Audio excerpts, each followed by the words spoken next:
Olá pessoal, estamos aqui para a inauguração de mais uma casa noturna em Novo Hamburgo, mas uma casa noturna diferente. Não é só um bar, é um bar de comédia, é o bar do Comedy Club.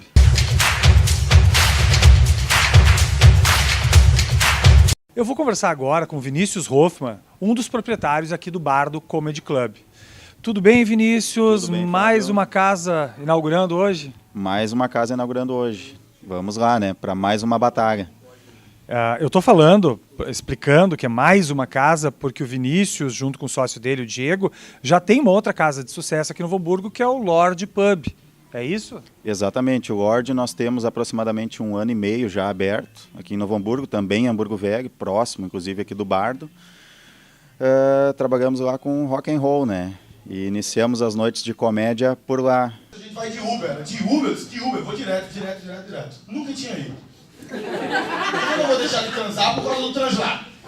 O que levou vocês assim a abrir uma casa que é diferenciada, que não é só um bar, tem essa proposta da comédia. Fazer isso em Novo Hamburgo é uma coragem, não é?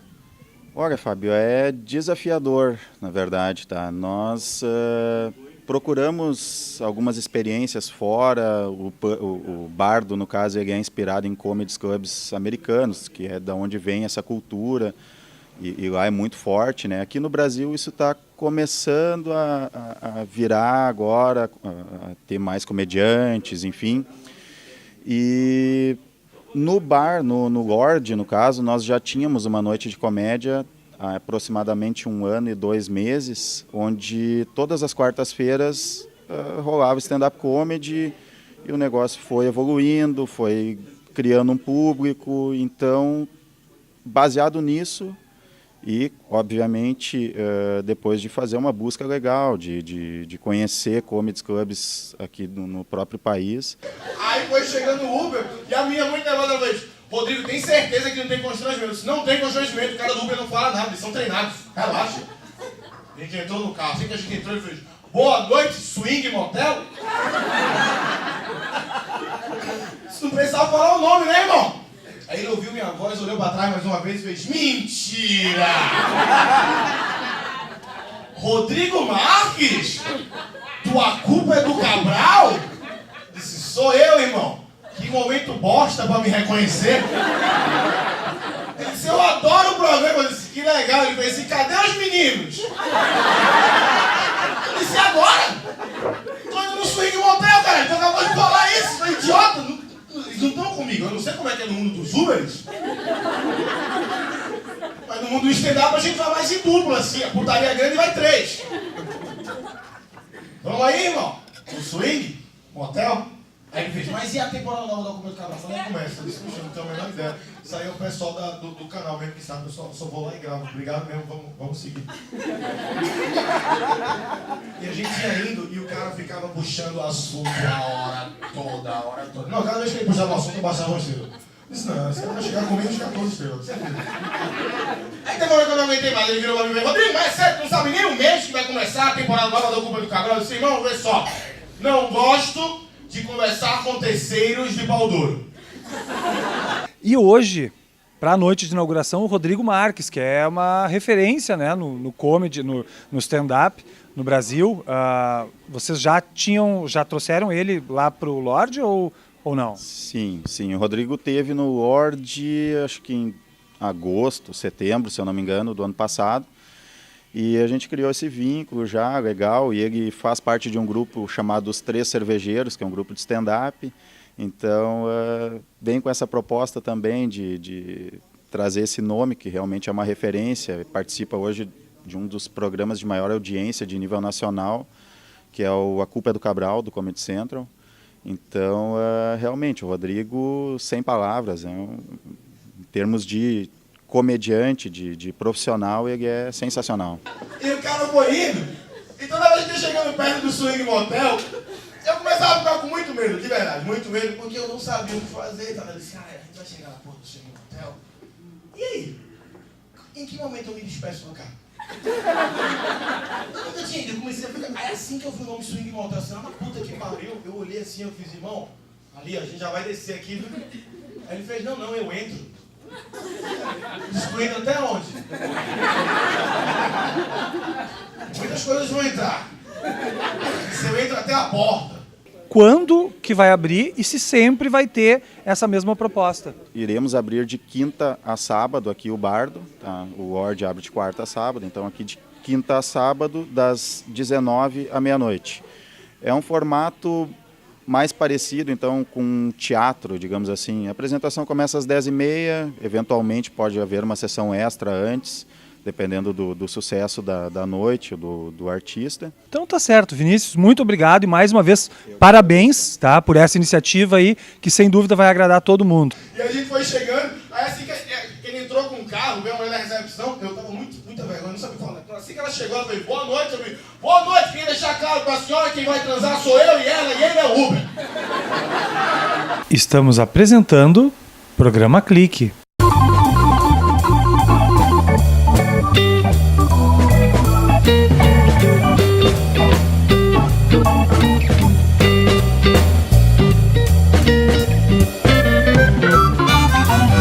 Voltamos a apresentar Programa Clique.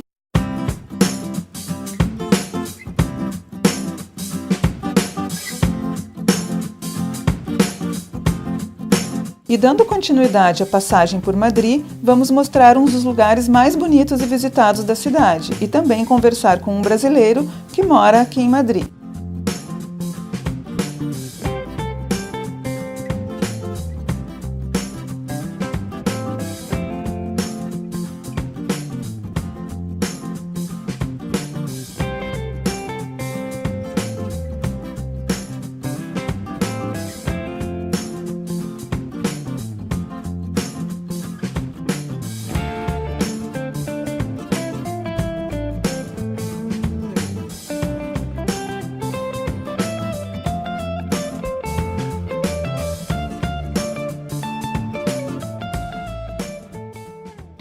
Madrid é uma cidade que tem muitos parques, e o principal deles, e talvez o mais famoso, é o Parque del Retiro, que é frequentado por muitos madrilenhos, mas também por muitos turistas.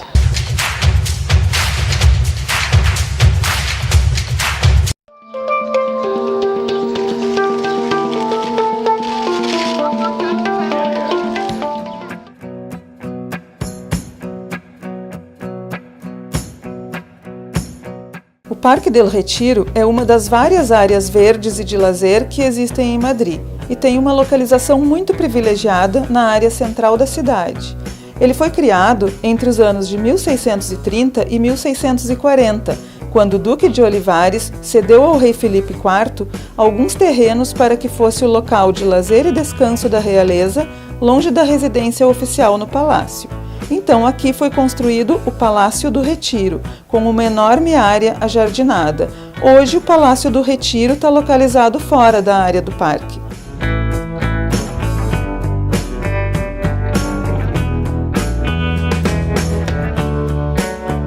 Mais tarde, o rei Carlos III permitiu que o público tivesse acesso aos jardins, desde que as pessoas estivessem lavadas e muito bem vestidas. Com a invasão francesa, em 1808, os jardins foram praticamente destruídos, porque o local foi utilizado como o quartel das tropas de Napoleão. Posteriormente, ele foi reconstruído pelo rei Fernando VII e foi aberto definitivamente ao público. Hoje, o parque está sempre cheio de turistas e madrilenhos e muitos artistas mostrando sua arte. É uma cena comum, como em outros parques da cidade, as pessoas sentadas no gramado, tomando banho de sol, fazendo piquenique, ouvindo música e praticando esportes.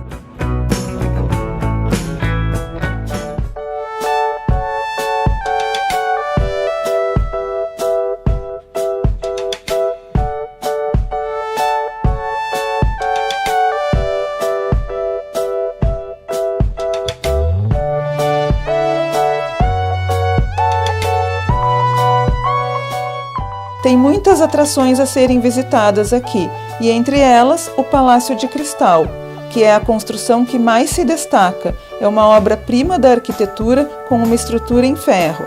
Ele foi construído para ser uma estufa de plantas exóticas, e atualmente o Palácio de Cristal abriga mostras de arte contemporânea.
Outra atração imperdível é o Lago Artificial, onde você pode alugar barquinhos com remos ou fazer passeios em um barco maior. Na beira do lago está um impressionante monumento construído em homenagem ao rei Alfonso XII. Foi projetado em bronze e mármore. Esse monumento impressiona pela beleza e grandiosidade da obra e, em conjunto com o lago, formam um dos mais conhecidos cartões postais de Madrid.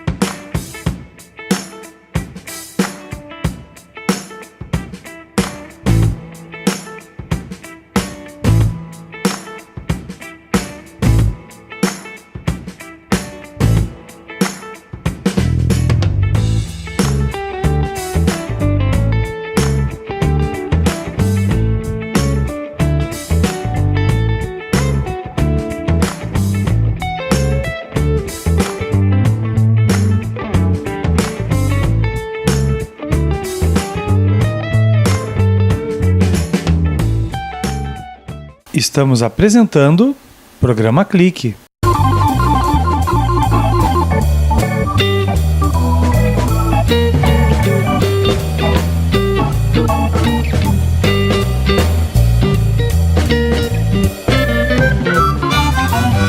Voltamos a apresentar Programa Clique.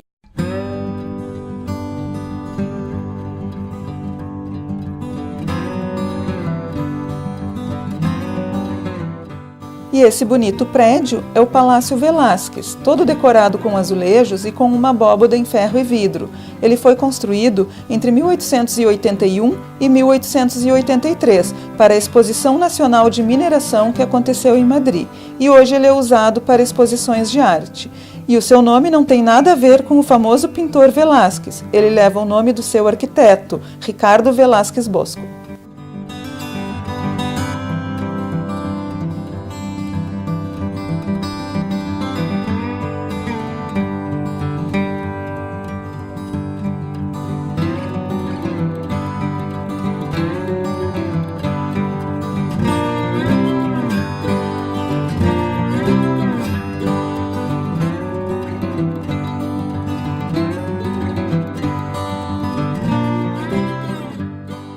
Estou aqui em Madrid, no Parque del Retiro, um dos mais bonitos da cidade, e vou conversar com o Carlos Roça, um brasileiro, gaúcho e nosso vizinho da cidade de São Leopoldo.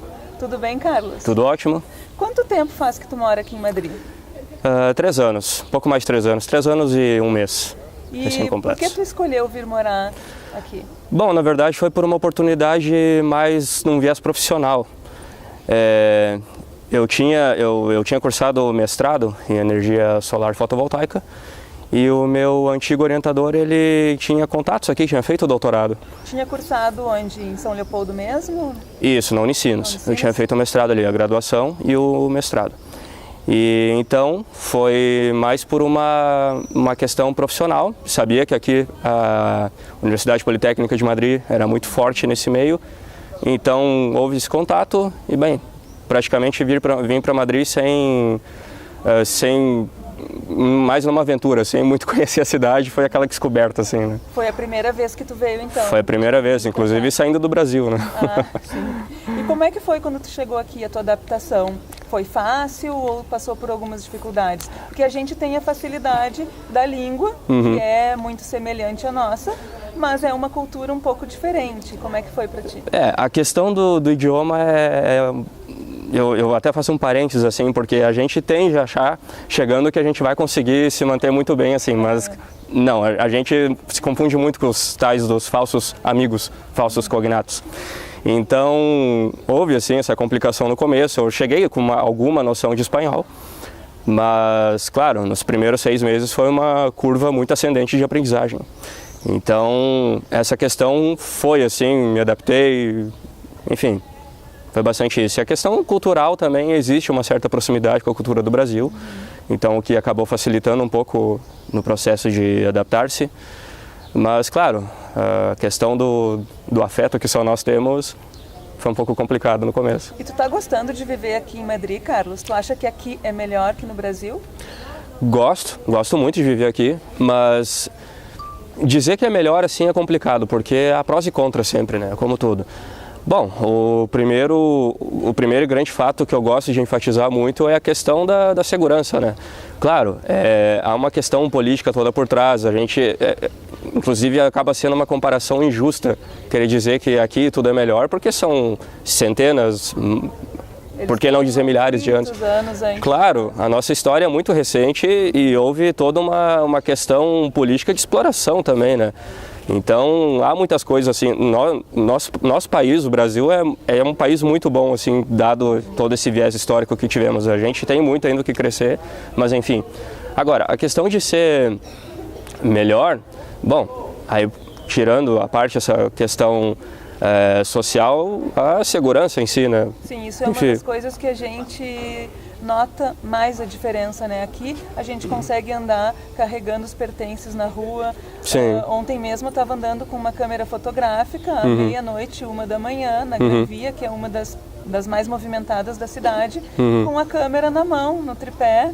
E sem problema algum. Sim, no Brasil a gente tem que ter cuidado até para abrir o portão da casa da gente para sair. Claro.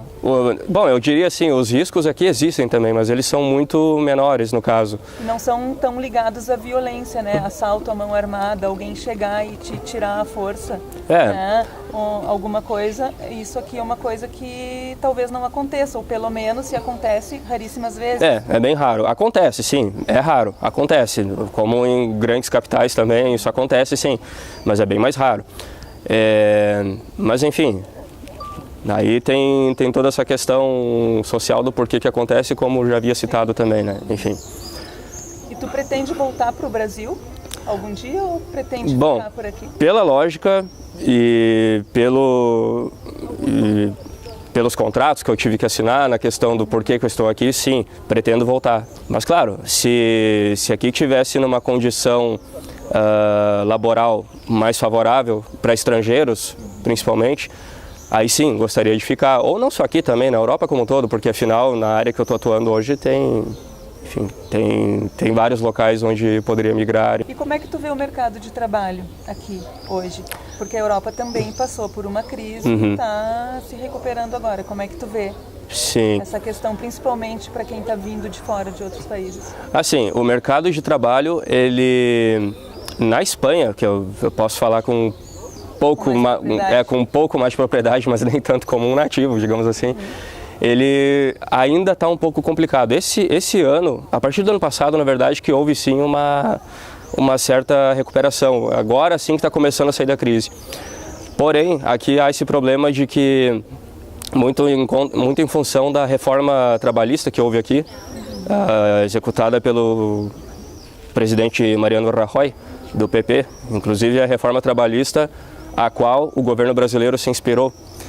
Onde sim, houve criação de muitos empregos, porém empregos precários, que é uma situação que provavelmente já estamos começando a ver no Brasil. Isso já é uma parte que eu já não falo com tanta propriedade por estar um tempo fora, né? Mas pelas coisas que eu noto pelos meus amigos também e por todas as pessoas que eu conheço dali. Então, a questão do emprego, sim, ela tem esse problema por causa da precarização.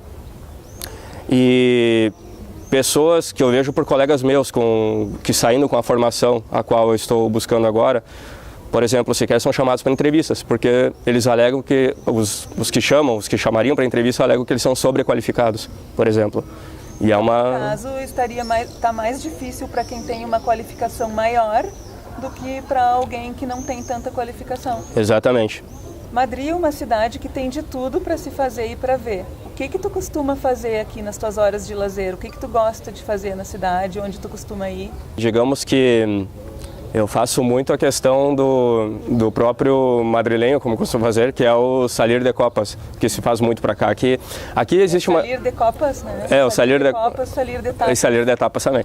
Que é a questão que a maioria dos bares aqui não se paga entrada. Então pode ir, ficar um tempo escuta uma música. E a cerveja aqui, inclusive, é barata, né? Pois é, às vezes vale mais a pena que a água, inclusive. Essa é uma questão. Mas o que eu costumo fazer bastante, assim, com forma de entretenimento, eu vou muito a shows aqui também.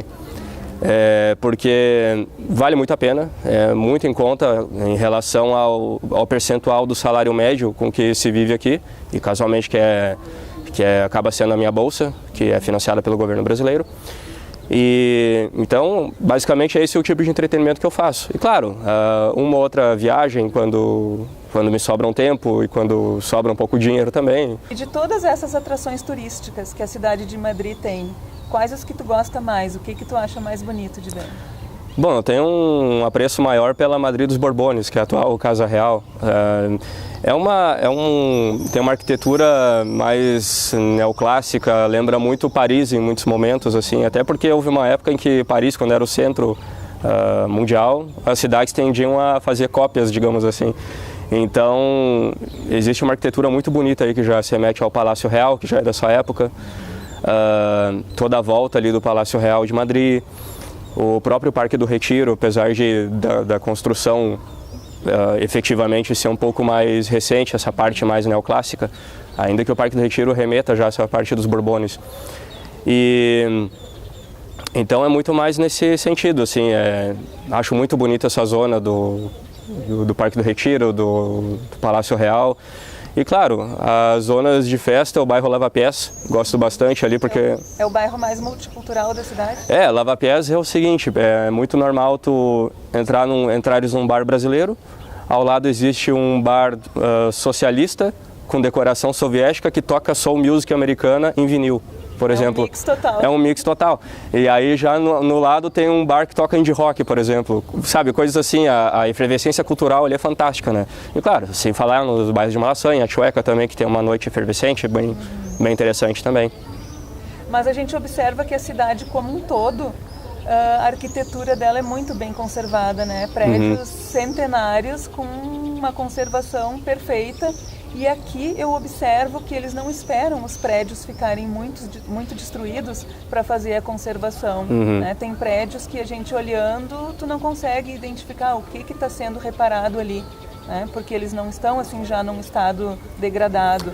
Então eles mantêm muito bem essa questão da arquitetura. Exatamente, é uma coisa que na verdade é uma coisa meio ímpar até na própria Europa no geral, porque é bem normal, assim, olhar em outras cidades europeias que já tem essa arquitetura um pouquinho mais degradada nesse sentido. Tá, não é mal isso também, né? Mas enfim, há prós e contras, e claro.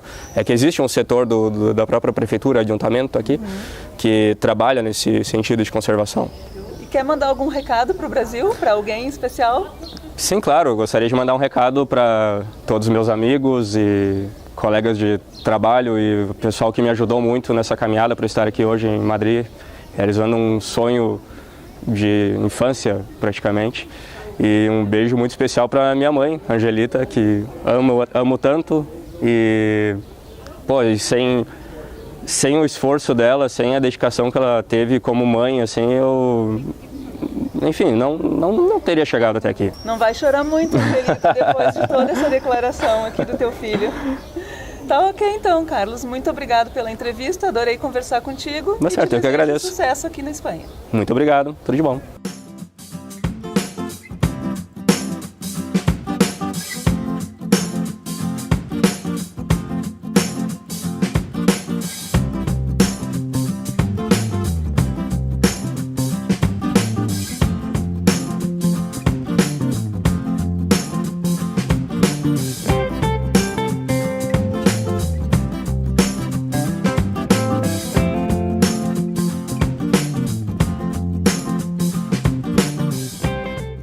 Hoje ficamos por aqui e no próximo programa você confere um pouco mais da capital espanhola. Até lá!